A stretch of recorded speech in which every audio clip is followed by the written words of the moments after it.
সেদিন ছিল আমার মামার বাড়িতে গোপাল পুজো, আর ঘুম থেকে উঠেই দেখি দিদুন আর সেজো মামি এখানে পুজোর জোগাড় করছিল। সত্যি বলতে প্রচুর ভিডিও পড়ে আছে, কিন্তু পরপর এত অনুষ্ঠানের জন্য এডিটিং করতেই পারছি না, আর শরীরটাও বেশ খারাপ হয়ে গেছিল। যাই হোক, এখন আস্তে আস্তে সব ভিডিওই পোস্ট করব। তারপর আমিও স্নান করে চলে আসলাম ঠাকুর ঘরে। এখানে মামি ভোগের রান্না করছিল মালপোয়া, গুড়ের পায়েস, লুচি, অনেক কিছুই। আর তোমাদের আমার মামার বাড়ির ঠাকুর ঘরটাও একটু দেখিয়ে দিলাম। এরপর দিদুন পুজো শুরু করলো, আর আমি একটু ভিডিও করছিলাম।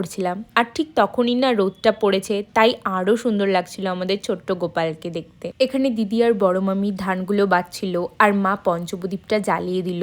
একটু বাদে লাড্ডু, তাতান আর চর্দিও আসলো। তারপর আরতি শুরু হলো।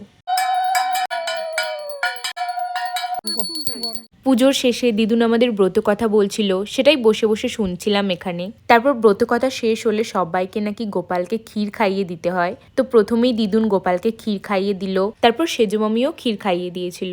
আর আমি না এবার প্রথম গোপাল পুজোয় মামার বাড়িতেই ছিলাম, তাই এবার প্রথম গোপালকে আমি ক্ষীর খাইয়েছিলাম। আর এখানে আমি বুনুকেও একটু হেল্প করে দিচ্ছিলাম। তারপর একে একে মা, বড় মামি, ছুটকি দিদি, তারপর ছোটদিও গোপালকে খাইয়ে দিয়েছিল।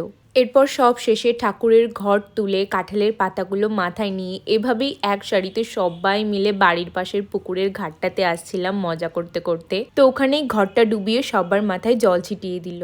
তারপর আমিও পাতাগুলো জলে দিয়ে দিলাম। বাড়িতে এসে প্রথমে চরণামৃত নিয়ে সব প্রসাদগুলো অল্প অল্প করে খেলাম। তারপর সবার সাথে কিছু ফটো তুললাম। তো এইভাবেই আমার গোপাল পুজোর দিনটা কাটলো।